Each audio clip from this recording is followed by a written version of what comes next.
Welcome to वेटलैब। आज मैं anatomy of brain को डिस्कस करूंगा। तो जैसा कि आप जानते होंगे कि ब्रेन जो है वो सेंट्रल नर्वस सिस्टम का एक पार्ट है जो कि क्रेनियल कैविटी के अंदर मौजूद होता है। अगर इसके एवरेज वेट के बारे में बात की जाए तो ऑक्स के केस में या कैटल में इसका एवरेज वेट 500 ग्राम्स है, हॉर्सेज में 750 ग्राम्स है और डॉग्स में 60 ग्राम्स इसका एवरेज वेट है। अब जो ब्रेन है उसके थ्री मेजर पार्ट्स हैं जिसमें वो डिवाइडेड है। One is the fore brain, second is the mid brain and third one is the hind brain. Fore brain is also known as prosencephalon, mid brain is also known as mesencephalon and hind brain is also known as rhombencephalon। अब इसमें से जो fore brain है, जो first part है, first division है brain की, जिसे हम कहते हैं प्रोजेंसेफेलॉन। प्रोजेंसेफेलॉन फर्दर डिवाइडेड है into diencephalon and telencephalon. This is diencephalon and telencephalon. इसी तरह जो हाइंड ब्रेन है वो भी फर्दर डिवाइडेड है into two parts and these are myelencephalon and metencephalon, while mid brain is not further divided into its sub part। फिर अगर हम फर्दर डिस्कस करें डायनसेफेलॉन को, तो डायनसेफेलॉन फिर फर्दर फोर पार्ट्स में डिवाइडेड है जिसे हम कहते हैं epithalamus, second is the hypothalamus, third one is the metathalamus and fourth one is the thalamus. Similarly telencephalon contains cerebral hemispheres. और अगर हम रोम्बेनसेफेलॉन की डिवीजन्स के बारे में बात करें तो माइलेंसेफेलॉन से मुराद हमारी मेडुला ऑब्लोंगेटा है और मेटेंसेफेलॉन में पॉन्स एंड सेरिबेलम जो हैं वो इसमें मौजूद हैं। Now first I am going to discuss the anatomy of telencephalon. So as I have told you that telencephalon is made up of paired cerebral hemispheres, means in telencephalon there are two cerebral hemispheres और हर cerebral hemisphere जो है उसके अंदर एक cortex होता है जो कि उसका पेरिफेरल पार्ट है सेरिब्रम का, और इस पेरिफेरल पार्ट को हम ग्रे मैटर भी कहते हैं। ये पेरिफेरल पार्ट ऑफ सेरिब्रम है, ये सेरिब्रम है। This picture is actually the frontal view of brain, frontal view है ये ब्रेन का। तो अगर हम फ्रंट से देखें या डॉर्सल एस्पेक्ट से देखें तो ब्रेन कुछ हमें कुछ इस तरह से नजर आएगा। ये जो पार्ट है ये सेरिब्रम है, ये दो सेरिब्रल हेमिस्फीयर्स हैं, one is this one, this cerebral hemisphere and second is this cerebral hemisphere. So these both are combinely forming the telencephalon. जैसा कि मैंने आपको बताया है कि हर सेरिब्रल हेमिस्फीयर के पेरिफेरी पे सेरिब्रल कॉर्टेक्स है जिसे हम ग्रे मैटर भी कहते हैं। ये सारा ग्रे मैटर का पोर्शन सेरिब्रल कॉर्टेक्स कहलाता है। इसी तरह इसके अंदर का हिस्सा जो है next to the grey matter is the white matter, और वाइट मैटर को हम पेलियम भी कहते हैं। सॉरी, ग्रे मैटर को हम पेलियम कहते हैं और ये जो ग्रे मैटर से के अंदर मौजूद हिस्सा है इसे हम कहते हैं वाइट मैटर ऑफ सेरिब्रम। अब ये जो सेरिब्रल कॉर्टेक्स या ग्रे मैटर है इसे हम पेलियम भी कहते हैं, और ये पेलियम जो है ये अपनी एवोल्यूशनरी हिस्ट्री की बेसिस पर फर्दर तीन पार्ट्स में डिवाइडेड है, और वो तीन पार्ट्स हैं पेलियोपेलियम, नियोपेलियम और आर्कीपेलियम। अगर हम पेलियोपेलियम की बात करें तो जैसा कि आप इस पिक्चर में देख सकते हैं कि पेलियोपेलियम जो है वो सेरिब्रल हेमिस्फीयर के वेंट्रल पार्ट पर मौजूद है, वेंट्रल रीजन में। This is the ventral region of cerebral hemisphere and as you can see that paleopallium is present here. अगर हम बात करें तो पेलियोपेलियम जो है ये ऑल्फैक्शन, इसी वीडियो में आगे चलकर हम ऑल्फैक्शन और ऑल्फैक्टरी पाथवे को डिटेल में डिस्कस करेंगे कि वो क्या होता है। यहाँ तक बस आप ये याद रखें कि पेलियोपेलियम जो है वो ऑल्फैक्शन के साथ रिलेटेड है। इसी तरह सेकंड पार्ट जो है इसका वो आर्कीपेलियम है जो कि सेरिब्रल हेमिस्फीयर के मीडियल पार्ट पर मौजूद है। This is the archipallium. यहाँ पर ये आर्कीपेलियम है और ये पेलियोपेलियम है। थर्ड पार्ट जो है पेलियम का उसे हम कहते हैं नियोपेलियम, और ये नियोपेलियम से हर सेरिब्रल हेमिस्फीयर के डॉर्सोलेटरल पार्ट पर मौजूद है। ये डॉर्सल और ये लेटरल पार्ट, ये डॉर्सल व्यू है ना ब्रेन का, और ये लेटरल उसका पार्ट एस्पेक्ट है। तो जैसा कि आप देख सकते हैं नियोपेलियम डॉर्सोलेटरल एस्पेक्ट पर मौजूद है ऑन बोथ सेरिब्रल हेमिस्फीयर्स। यहाँ पर भी डॉर्सोलेटरल एस्पेक्ट पे मौजूद है। और ये नियोपेलियम और सेरिब्रल हेमिस्फीयर्स ये टीलेंसेफेलॉन का मेजर पार्ट जो है उसे बनाने में मदद देते हैं। It means that the major part of telencephalon is made up of neopelium and the cerebral hemispheres। अब हम नियोपेलियम को फर्दर डिस्कस करेंगे। नियोपेलियम जो है वो मुख्तलिफ लोब्स में डिवाइडेड है जैसा कि आप ये देख सकते हैं, and each lobe is named according to the overlying bone. मतलब कि पहला लोब हमारे पास फ्रंटल लोब है, और जाहिर सी बात है कि ये लोब जो है ये स्कल के जो फ्रंटल फ्रंटल बोन के नीचे मौजूद है, तो इसे हम फ्रंटल लोब का हमने नाम दे दिया। इसी तरह जो पैराइटल बोन के नीचे नियोपेलियम का रीजन पार्ट मौजूद होगा, लोब मौजूद होगा, उसे हम पैराइटल लोब कहेंगे। और ऑक्सीपिटल बोन के ऑक्सीपिटल बोन जो स्कल के अंदर मौजूद होती है, उसके नीचे जो नियोपेलियम का लोब मौजूद होगा उसे हम कहेंगे ऑक्सीपिटल लोब। और इसी तरह टेम्पोरल लोब है हमारे पास। तो इस तरह हमारे पास नियोपेलियम जो है उसके ये हमारे पास टोटल 4 लोब्स हैं। पहला है frontal lobe, second one is the parietal lobe, third one is the occipital lobe, and fourth is the temporal lobe. So you have seen that these are named according to the overlying bone. अब ये frontal lobe जो हमारे पास है ये cerebral hemisphere का rostral part है। Rostral part से मुराद है कि ये ब्रेन का एंटीरियर मोस्ट लोब है। रोस्ट्रम से मुराद हम लेते हैं कोई भी ऐसी चीज़ जो कि नेजल कैविटी के की तरफ मौजूद हो या उसके नज़दीक हो। तो इस केस में हमारे पास जो फ्रंटल लोब है ये इसे हम कहेंगे कि ये सेरिब्रल हेमिस्फेयर के रोस्ट्रल पार्ट पर मौजूद होता है, मतलब उसके एंटीरियर ब्रेन के बिल्कुल एंटीरियर मोस्ट रीजन पर हमारे पास फ्रंटल लोब हमें देखने को मिलता है। अब इस फ्रंटल लोब के कॉर्डल एस्पेक्ट पर एक एरिया होता है जिसे हम कहते हैं मोटर एरिया, और इस मोटर एरिया में बॉडी से आने वाले मोटर न्यूरॉन्स जो हैं उनके एक्सॉन्स यहाँ पर आके मिलते हैं, और इस तरह जो ये फ्रंटल लोब है ये बॉडी के अंदर मसल मूवमेंट्स जो हैं उन्हें कंट्रोल करता है। इसी तरह हर सेरिब्रल हेमिस्फेयर हमारे पास टोटल 2 सेरिब्रल हेमिस्फेयर्स हैं, और दोनों सेरिब्रल हेमिस्फेयर्स के कॉर्डल रीजन पर या कॉर्डल एस्पेक्ट पर हमारे पास ऑक्सीपिटल लोब है जो कि विजन में इन्वॉल्व होता है। और इसी तरह हमारे पास सेरिब्रल हेमिस्फेयर के लेटरल साइड पर और लेटरल फिशर के कॉर्डो वेंट्रली हमारे पास टेम्पोरल लोब मौजूद होता है जो कि हेयरिंग में इन्वॉल्व होता है। इस लेटरल फिशर को हम आगे चलकर डिस्कस करेंगे। तो ये caudal ventral to this lateral fissure we have temporal lobe, और टेम्पोरल लोब क्या है, हेयरिंग में इन्वॉल्व है। इसी तरह हमारे पास पैराइटल लोब है जो कि सेरिब्रम के डॉर्सल पार्ट पर मौजूद होता है, और ये parietal lobe temperature, pressure, touch और पेन की सेंसेशंस में इन्वॉल्व होता है। इसी तरह अगर हम सेरिब्रम के वेंट्रल साइड पर देखें तो वेंट्रल साइड पर एंटीरियर मोस्ट रीजन में हमारे पास ऑल्फैक्टरी बल्ब्स होते हैं जो कि स्मेल में इन्वॉल्व होते हैं, स्मेलिंग में, ऑल्फैक्शन में। वो आगे हम जाके डिस्कस करेंगे ऑल्फैक्टरी पाथवे और वो ऑल्फैक्टरी बल्ब्स के बारे में। बस अब तक आप ये याद रखें कि फ्रंटल लोब जो है ये बॉडी के मसल मूवमेंट्स को कंट्रोल करता है। पैराइटल लोब हमारे पास बॉडी में टेम्परेचर, प्रेशर, टच और पेन की सेंसेशंस में इन्वॉल्व होता है। ऑक्सीपिटल लोब हमारे पास विजन में इन्वॉल्व होता है, और टेम्पोरल लोब हमारे पास हियरिंग में इन्वॉल्व होता है। अब हम सेरिब्रल हेमिस्फीयर्स में मौजूद फिशर्स जो हैं और कन्वोल्यूशंस जो हैं मुख्तलिफ उनको डिस्कस करते हैं। अब जो हमारे पास सेरिब्रल हेमिस्फीयर है इसके अंदर हमारे पास सबसे पहला फीचर जो है वो है गायरस और सल्कस। ये जो हमारे पास एलिवेटेड पोर्शन है, ये एलिवेशंस, इन्हें हम कहते हैं गायरस और गायराए, जबकि इनके दरमियान में जो ग्रूव्स बन रही हैं ये, इन ग्रूव्स को हम कहते हैं सल्कस या सल्काए। तो ये हमारे पास एलिवेटेड पोर्शन गायरस हो गए, और ये जो हमारे पास ग्रूव बन रही है इसे हम कहते हैं सल्कस। और ये कन्वुल्शंस जो जिन्हें हम गायरस और सल्कस का नाम दे रहे हैं ये हमें सारे सेरिब्रल हेमिस्फीयर के ऊपर देखने को मिलती हैं। इसके बाद हमारे पास आ जाती हैं ग्रूव्स। सबसे पहला फिशर जो हमारे पास है वो है लॉन्गिट्यूडनल फिशर। ये हमारे पास एंटीरियर रीजन ऑफ ब्रेन है और ये पोस्टीरियर रीजन है, मतलब ये रोस्ट्रल एस्पेक्ट है हमारे पास। तो जैसा कि आप देख सकते हैं ये 2 सेरिब्रल हेमिस्फीयर्स हैं, एक सेरिब्रल हेमिस्फीयर ये है और एक ये है। इन दोनों सेरिब्रल हेमिस्फीयर्स के दरमियान ये लॉन्गिट्यूडनल फिशर है जो कि इन सेरिब्रल हेमिस्फीयर्स को डिवाइड कर रहा है। So first fissure is the longitudinal fissure. Second one is the coronary fissure.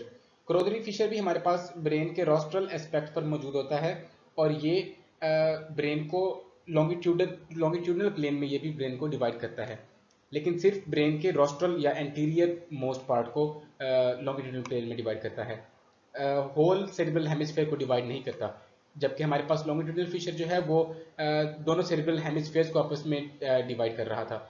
मगर हमारे पास जो कोरोनरी फिशर है मौजूद, ये भी लॉन्गिट्यूडिनल प्लेन में ही है, मगर ये एंटीरियर मोस्ट पार्ट पर है। और सेकंड थिंग कि ये सेरेब्रल हेमिस्फीयर्स को डिवाइड नहीं कर रहा, ये बस सेरेब्रल हेमिस्फीयर के अंदर मौजूद है। तो ये हमारे पास कोरोनरी फिशर है, दिस वन इज। इसी तरह एंटीरियर मोस्ट रीजन में या फिर रोस्ट्रल रीजन में, जिसे हम रोस्ट्रल रीजन कहते हैं, इस पर हमारे पास ट्रांसवर्स प्लेन में भी एक फिशर मौजूद है, और उस फिशर को हम कहते हैं cruciate fissure. This one is the cruciate fissure, क्योंकि ये दोनों हेमिस्फीयर्स को, सेरिब्रल हेमिस्फीयर्स को ट्रांसवर्स प्लेन में डिवाइड कर रहा है। इसी तरह अगर हम डॉर्सोलेटरल एस्पेक्ट ऑफ ब्रेन को देखें, ये डॉर्सल व्यू है और ये लेटरल व्यू है, और ये डॉर्सोलेटरल एस्पेक्ट है। तो इस डॉर्सोलेटरल एस्पेक्ट पर आपको एक और फिशर देखने को मिलेगा, ये वाला, इसे हम कहते हैं Sylvian fissure. This is the Sylvian fissure of brain which is present on the dorsolateral aspect of brain. इसी तरह अगर हम ब्रेन के वेंट्रल एस्पेक्ट पर आ जाएं या वेंट्रल रीजन में आ जाएं, तो वहां पर इंफीरियो लेटरल एस्पेक्ट जो है या फिर वेंट्रोलेटरल एस्पेक्ट, वहां पर भी हमें एक फिशर देखने को मिलता है जिसे हम कहते हैं राइनल फिशर। क्योंकि ये वेंट्रल एस्पेक्ट है ब्रेन का और ये लेटरल व्यू है, यहाँ पर भी ये लेटरल व्यू है ब्रेन का, और यहाँ से वेंट्रल रीजन हमारे पास स्टार्ट हो जाता है। तो ये फिशर जो आपको देखने को मिल रहा है, ये वाला, इसे हम कहते हैं राइनल फिशर, क्योंकि ये वेंट्रोलेटरल एस्पेक्ट या फिर inferolateral aspect of brain में मौजूद है। This one is the rhinal fissure. इसी तरह एक और फिशर हमारे पास हमें देखने को मिलता है, जो कि सेरिबेलम और दोनों सेरिब्रल हेमिस्फेयर्स के दरमियान मौजूद होता है, और इस फिशर को हम कहते हैं ट्रांसवर्स फिशर। ये ट्रांसवर्स फिशर क्योंकि सेरिबेलम और दोनों सेरिब्रल हेमिस्फेयर्स के दरमियान मौजूद है, तो इसलिए हम इसे कह सकते हैं कि ये ब्रेन के कॉर्डल एस्पेक्ट या पोस्टीरियर एस्पेक्ट में मौजूद होता है। जबकि हमारे पास इंटीरियर रीजन में कोरोनरी फिशर था, जो कि ट्रांसवर्स प्लेन में सेरिब्रल हेमिस्फेयर्स को डिवाइड कर रहा था, और इसी तरह कॉर्डल रीजन में हमारे पास ये ट्रांसवर्स फिशर है। इसके बाद हम ब्रेन के अगर सेजाइटल सेक्शन में देखें, सेजाइटल सेक्शन है, सेजिटल सेक्शन ब्रेन का, इसे हमने मतलब दरमियान में से कट कर दिया है ब्रेन को, और उसके बाद हमें ये व्यू देखने को मिलता है ब्रेन का। इसमें भी हमारे पास फर्दर टू फिशर्स हमें देखने को मिलते हैं। One is the callosal fissure, this blue line, this is the callosal fissure. क्योंकि इसे हम कैलोजल फिशर इसलिए कहते हैं क्योंकि ये कॉर्पस कैलोसम के डॉर्सल एस्पेक्ट पर मौजूद है, या फिर कॉर्पस कैलोसम के बिल्कुल ऊपर मौजूद है। ये हमारे पास कॉर्पस कैलोसम है, इसे हम कहते हैं कॉर्पस कैलोसम, और इसके ऊपर बिल्कुल हमें देखने को मिलता है ये callosal fissure. This one is the callosal fissure. अब अगर इस कैलोजल फिशर से हम डॉर्सली मूव करें या इसके ऊपर हम मूव करें, तो हमें सेरिब्रल हेमिस्फीयर्स के मीडियल एस्पेक्ट पर एक आर्क शेप्ड कॉन्वुल्शंस का एरिया मिलता है। ये सेरिब्रल हेमिस्फीयर है क्योंकि, और ये आर्क शेप्ड कॉन्वुल्शंस का एरिया हमें देखने को मिलता है, जिसे हम कहते हैं किंगुलेट गायरस। ये pink shaped pink coloured region जो है, ये हमारे पास किंगुलेट गायरस है, जो कि कैलोजल फिशर के बिल्कुल ऊपर मौजूद है। और अगर इस किंगुलेट गायरस के हम डॉर्सली मूव करें या इसके ऊपर देखें, तो हमें एक और फिशर फिर देखने को मिलता है। इस फिशर को हम कहते हैं कैलोजल मार्जिनल फिशर, ये ब्लू लाइन, इसे हम कहते हैं कैलोजल मार्जिनल फिशर। तो हमारे पास सेजाइटल सेक्शन ऑफ ब्रेन में दो फिशर्स हैं, एक है कैलोजल फिशर जो कि कॉर्पस कैलोसम के डॉर्सली प्रेजेंट है, और जो किंगुलेट गायरस के डॉर्सली मौजूद है फिशर, उसे हम कहते हैं कैलोजल मार्जिनल फिशर।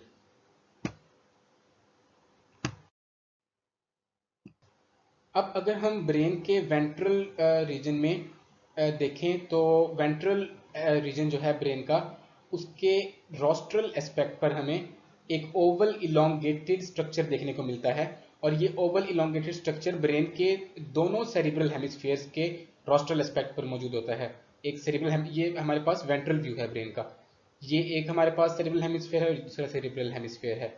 जैसा कि आप देख सकते हैं कि इस वेंट्रल व्यू ऑफ ब्रेन में दोनों सेरिब्रल हेमिस्फीयर्स के रोस्ट्रल एस्पेक्ट या एंटीरियर मोस्ट रीजन पे हमें एक ओवल इलोंगेटेड स्ट्रक्चर देखने को मिल रहा है। ये ओवल इलोंगेटेड स्ट्रक्चर जिसे हम कहते हैं olfactory bulb, this is the olfactory bulb. और ये जो ऑल्फैक्टरी बल्ब है, it plays an important role in olfactory pathway. So let's discuss the olfactory pathway. Animals के नेजल म्यूकोसा के अंदर एक रीजन होता है स्पेशलाइज्ड रीजन जिसे हम कहते हैं ऑल्फैक्टरी म्यूकोजा, और इस ऑल्फैक्टरी म्यूकोजा में special types of afferent neurons मौजूद होती हैं, special types of afferent neurons, और इन एफरेंट न्यूरॉन्स के नॉन माइलिनेटेड एक्सॉन्स मिलकर एक बंडल बनाते हैं, और वो बंडल जो है वो ऑल्फैक्टरी नर्व बनाता है। इस तरह ये जो ऑल्फैक्टरी म्यूकोजा का जो फंक्शन है वो है कि ये स्मेल को सेंस करता है। तो इस तरह इसके अंदर ऑल्फैक्टरी नर्व्स बनती हैं, और ये जो ऑल्फैक्टरी नर्व्स हैं ये क्रिब्रिफॉर्म प्लेट को क्रॉस करती हुई ऑल्फैक्टरी बल्ब में जाकर टर्मिनेट कर जाती हैं, या वहां पर जाकर एंटर हो जाती हैं। तो हमारे पास जो एफरेंट नर्व्स जो कि ऑल्फैक्टरी म्यूकोजा में मौजूद थी वो मिलकर एक ऑल्फैक्टरी नर्व बनाती हैं। ये ऑल्फैक्टरी नर्व क्रिब्रिफॉर्म प्लेट को क्रॉस करती है और फिर ऑल्फैक्टरी बल्ब में जाकर टर्मिनेट हो जाती है। अब हर ऑल्फैक्टरी बल्ब के अंदर ऑल्फैक्टरी नर्व्स होती हैं जो कि इस स्मेल को सेंस करती हैं। और अब इस ऑल्फैक्टरी बल्ब से आगे का स्ट्रक्चर जो है उसे हम कहते हैं ऑल्फैक्टरी ट्रैक, और ये ऑल्फैक्टरी ट्रैक जो है ये लेटरल और मीडियल ऑल्फैक्टरी स्ट्राया में डिवाइड हो जाता है। ये हमारे पास लेटरल ऑल्फैक्टरी स्ट्राया है और ये मीडियल ऑल्फैक्टरी स्ट्राया है। तो ये सारा हमारे पास ऑल्फैक्टरी ट्रैक है और ये ऑल्फैक्टरी बल्ब है, और इस तरह जो ऑल्फैक्टरी बल्ब है ये सेंसेशन ऑफ स्मेल में अपना रोल प्रोड्यूस करते हैं ऑल्फैक्टरी बल्ब्स।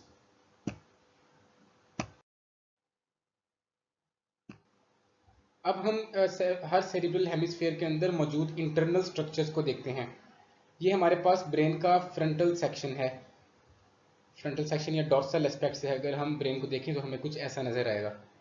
तो अगर हम देखें ब्रेन के अंदर तो हमें एक कॉर्डेट न्यूक्लियस देखने को मिलता है, प्यूटामेन देखने को मिलता है, क्लोस्ट्रम देखने को मिलता है और एक एमाइगडालॉइड बॉडी देखने को मिलती है।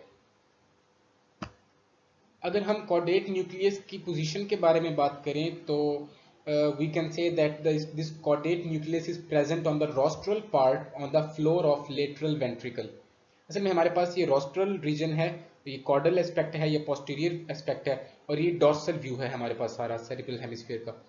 ये हमारे पास लेटरल वेंट्रिकल है। वेंट्रिकल्स का स्ट्रक्चर भी हम आगे चलकर डिस्कस करेंगे डिटेल में। अभी बस आप ये याद रखें कि जो हमारे पास कॉर्डेट न्यूक्लियस है ये लेटरल वेंट्रिकल के रोस्ट्रल रीजन में मौजूद है हमारे पास। This is the rostral region, so here we have caudate nucleus and it is present at the rostral aspect of this lateral ventricle.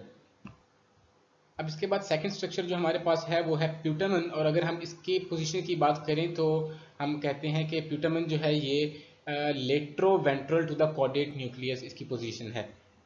ये लेटरल व्यू है कॉर्डेट न्यूक्लियस का, तो इसके लेटरल व्यू में आप देख सकते हैं कि प्यूटामेन मौजूद है, और ये ज़रा वेंट्रली लोकेटेड होता है, तो इसे हम कहते हैं it is present lateroventral to the caudate nucleus. इसके बाद थर्ड पोर्शन हमारे पास, थर्ड स्ट्रक्चर जो है वो हमारे पास है क्लोस्ट्रम,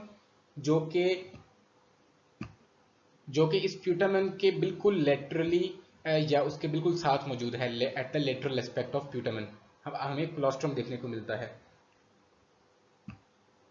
this claustrum is actually a narrow band of grey matter, और ये जो क्लोस्ट्रम है ये लिम्बिक सिस्टम और विजुअल सिस्टम के साथ कनेक्टेड होता है ब्रेन के अंदर। विजुअल सिस्टम जो कि ऑक्सीपिटल लोब ऑफ नियोपेलियम था, और उसके साथ हमारे पास लिम्बिक सिस्टम के साथ ही कनेक्टेड होता है क्लोस्ट्रम। फोर्थ स्ट्रक्चर जो हमारे पास था वो था एमाइगडालॉइड बॉडी, और ये जो है just anterior to the hippocampus देखने को मिलती है। हिपोकैम्पस भी हम आगे चलकर देखेंगे, डिटेल में उसको पढ़ेंगे। उसके बाद हम देखते हैं कि जो कॉर्पस कैलोसम है, ये कॉर्पस कैलोसम है हमारे पास। कॉर्पस कैलोसम दोनों सेरिब्रल हेमिस्फीयर्स को आपस में ज्वाइन करता है, और दोनों सेरिब्रल हेमिस्फीयर्स को इनेबल करता है कि वो एज अ सिंगल यूनिट अपना वर्क परफॉर्म कर सकें। तो the point of attachment of both cerebral hemispheres is this corpus callosum. इसके बाद सेकेंड हमारे पास आती हैं कॉम्बिस्यूरल फाइबर्स, जो कि एक नेटवर्क ऑफ फाइबर्स है जो दोनों सेरिब्रल हेमिस्फीयर्स को आपस में कनेक्ट रखता है, इंटरकनेक्टेड रखता है। These are commissural fibres. Now the last part of telencephalon is this limbic system. Limbic system जो है इसे हम इमोशनल ब्रेन भी कहते हैं, क्योंकि ये बॉडी के जो इमोशनल बिहेवियर्स हैं उन्हें कंट्रोल करता है, जैसा कि फियर, एंगर, प्लेजर और सॉरो के जो हम बिहेवियर्स होते हैं एनिमल्स में, उन्हें लिम्बिक सिस्टम जो है ये कंट्रोल करता है। This limbic system is further divided into two parts. One is the cortical component and other is the subcortical component. अब अगर हम cortical component की बात करें तो cortical component में हमारे पास आता है cingulate gyrus and this hippocampus. ये हिपोकैम्पस और किंगुलेट गायरस जो हैं मिलकर cortical component of limbic system को फॉर्म करते हैं। और अगर हम सब कॉर्टिकल कंपोनेंट की बात करें तो सब कॉर्टिकल कंपोनेंट में डायनसेफेलॉन के डिफरेंट पार्ट्स जैसे कि हैबिन्यूला यहाँ पर मौजूद होता है, वो हम डायनसेफेलॉन में बात करेंगे उसकी। इस तरह थैलेमस जो कि यहाँ पर मौजूद होता है, थैलेमस को भी हम उसका भी एक्सप्लेनेशन देखेंगे डायनसेफेलॉन में। इसके अलावा हाइपोथैलेमस भी हम डायनसेफेलॉन में पढ़ेंगे। तो ये रीजन्स जो हैं ये मिलकर सब कॉर्टिकल कंपोनेंट जो है लिम्बिक सिस्टम का उसे बनाते हैं। लिहाजा सब कॉर्टिकल कंपोनेंट में हमारे पास हाइपोथैलेमस, थैलेमस, हैबिन्यूला ये आते हैं और एमिग्डालॉइड बॉडी भी हमारे पास सब कॉर्टिकल कंपोनेंट का ही हिस्सा है, जबकि कॉर्टिकल रीजन जो है उसके अंदर हमारे पास किंगुलेट गायरस और हिपोकैम्पस सिर्फ मौजूद होते हैं। अब हम डायनसेफेलॉन की एनाटॉमी के बारे में देखते हैं। डायनसेफेलॉन असल में प्रोजेंसेफेलॉन या फिर फोरब्रेन का ऐसा एरिया है, ऐसा पार्ट है जो कि सेरिब्रम के रोस्ट्रल एस्पेक्ट और मिड ब्रेन के दरमियान मौजूद है। ये मिड ब्रेन है और ये सेरिब्रम का रोस्ट्रल रीजन है। तो इन दो के दरमियान ये वाला जो रीजन हमारे पास है ये सारा हमारे पास डायनसेफेलॉन है। This green portion, this is the diencephalon. और ये डायनसेफेलॉन जो है ये थर्ड वेंट्रिकल के सराउंडिंग में मौजूद है, मतलब थर्ड वेंट्रिकल के इर्द गिर्द जो हमारे पास रीजन है वो हमारे पास डायनसेफेलॉन है दूसरे अल्फाज में। अब थर्ड वेंट्रिकल से क्या मुराद है? ब्रेन के अंदर एक वेंट्रिकुलर सिस्टम होता है जो कि असल में एक फ्लूइड फिल्ड कैविटीज का इंटरकनेक्टेड सीरीज होती है। ये फ्लूइड फिल्ड कैविटीज होती हैं जो कि आपस में इंटरकनेक्टेड होती हैं और इन्हें हम कहते हैं वेंट्रिकल्स ऑफ ब्रेन। ब्रेन में 4 वेंट्रिकल्स होती हैं, first ventricle and second ventricle, इन दोनों को हम लेटरल वेंट्रिकल भी कहते हैं। इसके बाद हमारे पास तीसरे नंबर पे आती है थर्ड वेंट्रिकल और फिर हमारे पास आती है फोर्थ वेंट्रिकल। अगर हम लेटरल वेंट्रिकल या फिर फर्स्ट एंड सेकंड वेंट्रिकल की बात करें तो ये जो फर्स्ट एंड सेकंड वेंट्रिकल्स हैं ये दोनों सेरिब्रल हेमिस्फीयर्स में मौजूद होती हैं और सेरिब्रल कॉर्टेक्स के रीजन में मौजूद होती हैं। सेरिब्रल कॉर्टेक्स के रीजन में दोनों सेरिब्रल हेमिस्फीयर्स के अंदर हमें लेटरल वेंट्रिकल्स देखने को मिलती हैं और ये दोनों लेटरल वेंट्रिकल्स एक दूसरे से एक सेप्टम पेलुसिडम के जरिए सेपरेटेड होती हैं। दिस इज द सेप्टम पेलुसिडम और this is actually dividing both lateral ventricles. Lateral ventricles जो हैं ये सी शेप स्ट्रक्चर्स हैं, जैसे कि मैंने आपको बताया कि ये cerebral cortex of both cerebral hemispheres में मौजूद होती हैं और these lateral ventricles are the largest ventricles of brain. इसके बाद हमारे पास आती है थर्ड वेंट्रिकल ऑफ डायनसेफेलॉन जो कि लेटरल वेंट्रिकल के साथ इंटरकनेक्टेड है by means of foramen Monro. ये जो गोल ओपनिंग आपको देखने को मिल रही है, ये small opening with in this third ventricle, इसे हम कहते हैं फोरामेन ऑफ मोनरो। और इस फोरामेन ऑफ मोनरो के जरिए थर्ड वेंट्रिकल जो है ये फर्स्ट एंड सेकंड वेंट्रिकल्स या फिर जिन्हें हम लेटरल वेंट्रिकल भी कहते हैं उसके साथ इंटरकनेक्टेड है। जैसा कि आप इस पिक्चर में देख सकते हैं कि ये थर्ड वेंट्रिकल जो है ये एक फनल शेप स्ट्रक्चर है जो कि ब्रेन के बिल्कुल सेंटर में मौजूद है। This is the third ventricle, it is a funnel shape structure present with in the centre of brain. और अगर आप यहाँ पर देखें तो ये हमारे पास कॉर्पस कैलोसम है और कॉर्पस कैलोसम के नीचे हमारे पास यहाँ पर कॉर्पस कैलोसम होता है, इसके नीचे हमारे पास थर्ड वेंट्रिकल मौजूद है। तो हम ये भी कह सकते हैं कि it lies just below the corpus callosum and body of lateral ventricle. ये लेटरल वेंट्रिकल थी और लेटरल वेंट्रिकल और कॉर्पस कैलोसम इन दोनों के नीचे थर्ड वेंट्रिकल मौजूद होती है। इसके अलावा अगर हम इसकी पोजीशन को फर्दर डिस्कस करें तो हम ये कहते हैं कि थर्ड वेंट्रिकल जो है ये दोनों थैलेमस के दरमियान, दोनों थैलेमाई, यहाँ पर थैलेमस होता है और यहाँ पर हाइपोथैलेमस होता है। तो हम कहते हैं कि this third ventricle is present between two thalami and walls of the hypothalamus. क्योंकि मैंने आपको बताया है कि थर्ड वेंट्रिकल की पोजीशन जो है वो यहाँ पर है सेंटर ऑफ ब्रेन के अंदर just below the body of lateral ventricle. तो यहाँ पर हमारे पास लेटरल वेंट्रिकल होती है, उसके नीचे हमारे पास आई थर्ड वेंट्रिकल जो कि दो थैलेमाई और हाइपोथैलेमस की बॉडी के दरमियान मौजूद है। और इसीलिए हम कहते हैं कि this diencephalon surrounds the third ventricle of brain, क्योंकि थर्ड वेंट्रिकल यहाँ पर मौजूद है और ये सारा ग्रीन पोर्शन जो है ये डायनसेफेलॉन है।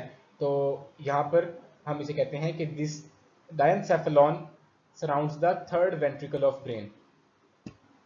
इसके बाद फोर्थ वेंट्रिकल जो है वो हाइंड ब्रेन के अंदर मौजूद होती है और अपने इंफीरियर एस्पेक्ट पर, इंफीरियर रीजन में ये central canal of spinal cord के साथ जाकर मिल जाती है। ये हमारे पास central canal of spinal cord है and this is the fourth ventricle and as you can see that this fourth ventricle is continuous with this central canal of spinal cord. अब थर्ड वेंट्रिकल और fourth ventricle जो हैं ये आपस में cerebral aqueduct के जरिए इंटरकनेक्टेड होती हैं और सेरिब्रल एक्विडक्ट असल में एक नैरो चैनल है जो कि सेरिब्रोस्पाइनल फ्लूइड को अलाउ करता है कि वो इन दोनों वेंट्रिकल्स के दरमियान फ्लो करे। तो सेरिब्रोस्पाइनल फ्लूइड जो है वो सेरिब्रल एक्विडक्ट के जरिए थर्ड वेंट्रिकल से फोर्थ वेंट्रिकल के अंदर फ्लो करता है। So this was all about the ventricles of brain. अब हम डायनसेफेलॉन के मुख्तलिफ पार्ट्स को डिस्कस करते हैं जो कि थे एपिथैलेमस, हाइपोथैलेमस, मेटाथैलेमस और थैलेमस। सबसे पहले हम डिस्कस करेंगे एपिथैलेमस को। As I have told you previously that the epithalamus is further divided into pineal gland and habenula। तो यहाँ पर जैसा कि आप देख सकते हैं इस पिक्चर में कि आपको ये एक स्मॉल मीडियन बॉडी देखने को मिल रही है जो कि डॉर्सली प्रोजेक्टेड है। This small median body is projected dorsally and it is called pineal gland. Pineal gland असल में एक एंडोक्राइन ग्लैंड है जो कि मेलाटोनिन सेक्रीट करता है और ये मेलाटोनिन जो है ये एनिमल की सेक्सुअल एक्टिविटी को कंट्रोल करता है। This is the pineal gland. इसके बाद सेकंड पार्ट हमारे पास एपिथैलेमस का जो है उसे हम कहते हैं हैबिन्यूला। और हैबिन्यूला जो है ये हैबिन्यूलर न्यूक्लियाई से मिलकर बना होता है और इसके अंदर टेलेनसेफेलॉन से फाइबर्स आकर इसमें जुड़े होते हैं। हैबिन्यूला भी ऑल्फैक्टरी पाथवे के अंदर एक इम्पॉर्टेंट रोल प्ले करता है। तो ये दो पार्ट्स जो हैं ये मिलकर एपिथैलेमस को बनाते हैं। इसके बाद हम डिस्कस करते हैं थैलेमस को, सेकंड पार्ट ऑफ डायनसेफेलॉन। जैसा कि आप देख सकते हैं इस पिक्चर में ये रीजन हमारे पास थैलेमस का है। अब थैलेमस जो है ये भी फर्दर टू पार्ट्स में डिवाइडेड है। One is the dorsal thalamus and other one is the sub thalamus. Dorsal thalamus and सब thalamus. Now this dorsal thalamus contains large number of nuclei, and if we talk about the subthalamus, then as you can see that the subthalamus is the rostral continuation of tegmentum of mesencephalon।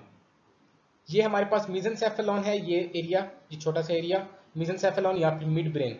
और इस mid brain की rostral reason ये है, rostral aspect मतलब anterior reason. ये anterior aspect of brain है, ये posterior aspect of brain है। तो जैसा कि आप देख सकते हैं कि मिड ब्रेन के रोस्ट्रल एस्पेक्ट पर हमें सब थैलेमस देखने को मिलता है। तो इसे हम कहेंगे कि it is the rostral continuation of tegmentum of mesencephalon. Mesencephalon का ये एरिया जो होता है इसे हम टेगमेंटम कहते हैं। ये भी हम आगे जाकर डिस्कस करेंगे टेगमेंटम को भी।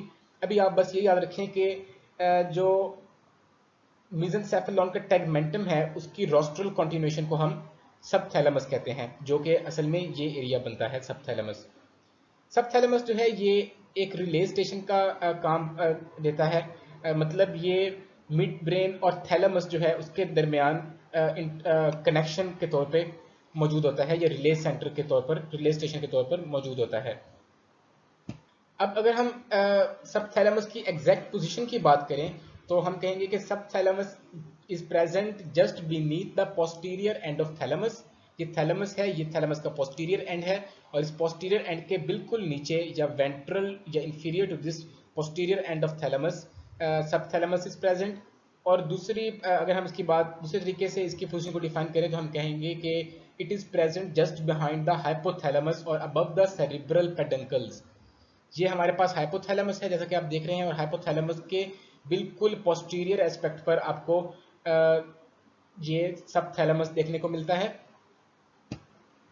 And subthalamus is also present just present just above the cerebral peduncles। यहाँ पर cerebral peduncles मौजूद होते हैं, वो भी हम मिड ब्रेन में जाकर उन्हें डिस्कस करेंगे।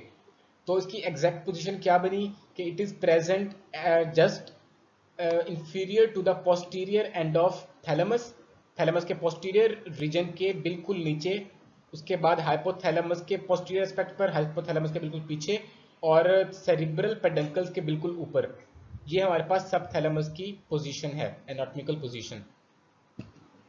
अब अगर हम थैलेमस की बात करें तो थैलेमस के अंदर दो ओवल मैसेज होते हैं, one in each cerebral hemisphere, जिसे हम कहते हैं ग्रे मैटर। ये जो हमारे पास ओवल रीजन है ये थैलेमस का, ये ग्रे मैटर ऑफ थैलेमस है, this oval area, oval mass. और ये जो ओवल मैस ऑफ थैलेमस है या फिर जो ग्रे मैटर है, it is interconnected, this both oval masses are interconnected by means of interthalamic adhesion. ये जो आपको छोटा सा ओवल एरिया नजर आ रहा है विद इन द थैलेमस और grey matter, this region is known as interthalamic adhesion. Thalamus के अगर हम फंक्शन के बारे में बात करें तो thalamus is the relay centre between the cerebral cortex and other brain centres because it functions as a central relay centre for sensory impulses to the cerebral cortex. मतलब ये सेंसरी इंपल्सेस को cerebral cortex तक पहुंचाता है, and also contains some motor fibres from cortex to other brain centres. इसके अलावा हमारे पास smelling की जो सेंसेशन है वो भी थैलेमस ही कंट्रोल करता है। सॉरी, हमारे पास तमाम सेंसेस सिर्फ स्मेल को छोड़कर, स्मेलिंग सेंसेशन को छोड़कर जितनी भी सेंसेस हैं वो थैलेमस उन्हें थैलेमस सेंस करता है, और उसके बाद cerebral cortical area, cerebral cortex के जो अप्रोप्रिएट एरियाज हैं वहां पर उस इंफॉर्मेशन को सेंड करता है। तो इस तरह हमारे पास थैलेमस सेंसरी इंफॉर्मेशन को सेरिब्रल कॉर्टेक्स तक पहुंचाता है, इस तरह सेंसेशंस में अपना रोल परफॉर्म करता है। अब हम देखते हैं हाइपोथैलेमस के स्ट्रक्चर्स के बारे में। ब्रेन के वेंट्रल रीजन में थैलेमस के बिल्कुल नीचे हाइपोथैलेमस मौजूद होता है, ये थैलेमस है, और this is hypothalamus just beneath the thalamus, and it is present in the ventral region of body, ventral region of brain, and this hypothalamus forms the floor and wall of third ventricle as I have told you in the section of ventricles। तो ये हमारे पास third ventricle का floor और उसकी walls की formation में भी मदद देता है हाइपोथैलेमस। जैसा कि आप पिक्चर में देख सकते हैं कि यहाँ पर हाइपोथैलेमस मौजूद है, तो हम इसे फ्लोर ऑफ डायनसेफेलॉन भी कहते हैं। Hypothalamus is also known as floor of diencephalon, it forms the floor of diencephalon. अब अगर हम इसके एंटीरियर रीजन या रोस्ट्रल एस्पेक्ट पर देखें तो हमें ऑप्टिक क्याज्म देखने को मिलता है। This is the optic chiasm present just rostral to the hypothalamus, and caudal to the hypothalamus we have mammillary body, this small projection is the mammillary body। इसके बाद हाइपोफाइसिस सेरिब्राई या जिसे हम पिट्यूटरी ग्लैंड कहते हैं, ये pituitary gland ये भी हाइपोथैलेमस के साथ ही कनेक्टेड या अटैच्ड होता है। ये स्टॉक जो है हमारे पास इसे हम कहते हैं इनफंडिबुलम, और ये स्टॉक जो है ये हाइपोथैलेमस को पिट्यूटरी ग्लैंड के साथ मिलाती है। This stalk is the infundibulum that connects pituitary gland with the hypothalamus. Now hypothalamus communicates with the cerebral cortex, thalamus and other parts of brain, and also with the pituitary gland with the help of this infundibular stalk। इस infundibulum के जरिए जो है ये hypothalamus, pituitary gland, thalamus और cerebral cortex के साथ communicate करता है या कनेक्टेड होता है। हाइपोथैलेमस ऑटोनॉमिक नर्वस सिस्टम के जरिए बॉडी के मुख्तलिफ ऑर्गन्स को कंट्रोल करता है, जबकि पिट्यूटरी ग्लैंड और इसके अंदर और हाइपोथैलेमस के अंदर बनने वाले हार्मोन्स की वजह से हाइपोथैलेमस बॉडी के डिफरेंट एंडोक्राइन फंक्शंस को भी कंट्रोल करता है। तो इसीलिए हम कह सकते हैं कि हाइपोथैलेमस जो है वो पिट्यूटरी ग्लैंड के होने की वजह से एक लिंकेज है between the nervous system and endocrine system, क्योंकि पिट्यूटरी ग्लैंड और हाइपोथैलेमस दोनों हार्मोन्स भी प्रोड्यूस करवाते हैं, और इसके अलावा हाइपोथैलेमस खुद भी ऑटोनॉमिक नर्वस सिस्टम के जरिए बॉडी के ऑर्गन्स को कंट्रोल करता है। तो इस तरह हम कह सकते हैं कि due to the presence of this pituitary gland, hypothalamus acts as a link between the endocrine system and between the nervous system of body. अब अगर हम हाइपोथैलेमस के नर्वस कंट्रोल के बारे में बात करें तो हाइपोथैलेमस जो है वो ऑटोनॉमिक नर्वस सिस्टम के जरिए बॉडी के अंदर heart rate, blood pressure, body temperature और gastrointestinal secretions and motility जो है गैस्ट्रोइंटेस्टाइनल ट्रैक्ट की, उन्हें कंट्रोल करता है। इसके अलावा हाइपोथैलेमस कुछ हार्मोन्स भी बनाता है, और ये हार्मोन्स हमारे पास हैं anti diuretic hormone and oxytocin. लिहाजा ये दो हार्मोन्स जो हैं एडीएच और ऑक्सीटोसिन, ये हाइपोथैलेमस में प्रोड्यूस होते हैं, फिर पोस्टीरियर पिट्यूटरी ग्लैंड के अंदर स्टोर हो जाते हैं, और अपने स्टोरेज से फिर ये रिलीज होकर बॉडी के डिफरेंट एंडोक्राइन फंक्शंस परफॉर्म करते हैं। मैं आपको बताना भूल गया कि पिट्यूटरी ग्लैंड जो है या हाइपोफाइसिस सेरिब्राई, इसके तीन पोर्शंस होते हैं, एक एंटीरियर पिट्यूटरी, एक पोस्टीरियर पिट्यूटरी, और इस एंटीरियर पिट्यूटरी लोब और posterior lobe of pituitary gland के दरमियान हमारे पास आता है intermediate lobe of pituitary gland. ये एंटीरियर लोब है, ये posterior lobe, you can see here. इसके बाद पिट्यूटरी ग्लैंड जो है ये भी कुछ हार्मोन्स प्रोड्यूस करता है, और हाइपोथैलेमस ऑक्सीटोसिन और एडीएच को प्रोड्यूस करने के अलावा कुछ रेगुलेटिंग फैक्टर्स भी प्रोड्यूस करता है, हार्मोन रेगुलेटिंग फैक्टर्स। और ये रेगुलेटिंग फैक्टर्स प्रोड्यूस करने की वजह से हाइपोथैलेमस जो है ये पिट्यूटरी ग्लैंड के अंदर प्रोड्यूस होने वाले हार्मोन्स की सेक्रीशंस को भी कंट्रोल करता है। तो इस तरह हाइपोथैलेमस जो है ये बॉडी के नर्वस और एंडोक्राइन सिस्टम्स को कंट्रोल करता है। Now let's discuss metathalamus. This is the metathalamus. Metathalamus में हमारे पास फिर दो स्ट्रक्चर्स हैं, एक है लेटरल जेनिकुलेट बॉडी और एक है medial geniculate body. This is the metathalamus and this is the lateral geniculate body and medial geniculate body. Lateral geniculate body जो है वहां पर ऑप्टिक ट्रैक से आने वाली फाइबर्स वहां पर आकर टर्मिनेट होती हैं with in the lateral geniculate body, और इसी तरह मीडियल जेनिकुलेट बॉडी जो है वहां पर ऑप्टिक फाइबर्स जो हैं वो वहां पर आकर टर्मिनेट होती हैं, और उसके बाद फिर ये इंफॉर्मेशन जो है वो सेरेब्रल कॉर्टेक्स तक जाती है, और इस तरह सेंसेशन ऑफ हियरिंग और सेंसेशन ऑफ विजन जो है वो प्रोड्यूस होती है। अब जैसा कि मैंने कहा है कि लेटरल जेनिकुलेट बॉडी जो है ये pathway of vision, visual pathway में अपना रोल परफॉर्म करती है। तो हम देखते हैं, हम सारा विजुअल पाथवे जो है उसे डिस्कस करते हैं। ये हमारे पास सोर्स ऑफ लाइट है। लाइट यहाँ से आई टेम्पोरल रेटिना में, टेम्पोरल रेटिना से लाइट जो है वो मूव करती है towards the optic nerve, optic nerve से फिर लाइट जाती है ऑप्टिक क्याज्म में, यहाँ से भी लाइट आई, ये ऑप्टिक क्याज्म में आ गई। ऑप्टिक क्याज्म से फिर लाइट जाती है towards the lateral geniculate body which is the part of metathalamus. यहाँ पर लेटरल जेनिकुलेट बॉडी में रेडिएशंस आ गई, ऑप्टिक रेडिएशंस। अब यहाँ से रेडिएशंस जो हैं वो प्राइमरी विजुअल कॉर्टेक्स में जाती हैं, और प्राइमरी विजुअल कॉर्टेक्स जो है ये ऑक्सीपिटल लोब ऑफ सेरिब्रम में मौजूद होता है। प्राइमरी विजुअल कॉर्टेक्स में आ गई ऑप्टिक रेडिएशंस, जब यहाँ पर आएंगी तो उसके बाद इमेज यहाँ पर बन जाएगी, और इस तरह हमारे पास जो है लेटरल जेनिकुलेट बॉडी जो है वो विजुअल पाथवे में अपना फंक्शन परफॉर्म कर रही है, and in this way the sense of vision is produced. Now let's discuss the auditory pathway. In case of auditory pathway, information जो है वो कॉक्लिया से कॉक्लियर न्यूक्लियस में आती है, और कॉक्लियर न्यूक्लियस जो है ये मेडुला ऑब्लोंगेटा का पार्ट है।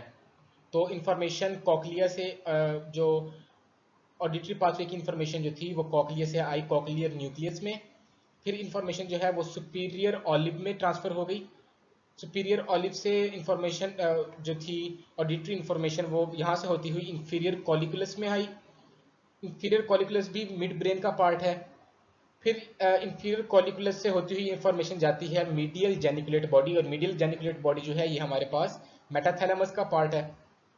अब मीडियल जेनिकुलेट बॉडी से इंफॉर्मेशन फाइनली मूव करती है टुवर्ड्स द ऑडिटरी कॉर्टेक्स, और ऑडिटरी कॉर्टेक्स में ऑडिटरी कॉर्टेक्स जो कि फ्रंटल लोब का हिस्सा है, और सॉरी ऑडिटरी कॉर्टेक्स जो है ये टेम्पोरल लोब का हिस्सा है, temporal lobe of cerebral hemisphere उसका हिस्सा है ये ऑडिटरी कॉर्टेक्स। जब यहाँ पर इंफॉर्मेशन ऑडिटरी कॉर्टेक्स में आएगी तो इस तरह हमारे पास सेंसेशन ऑफ हियरिंग जो है वो प्रोड्यूस होगी। तो this was the auditory pathway.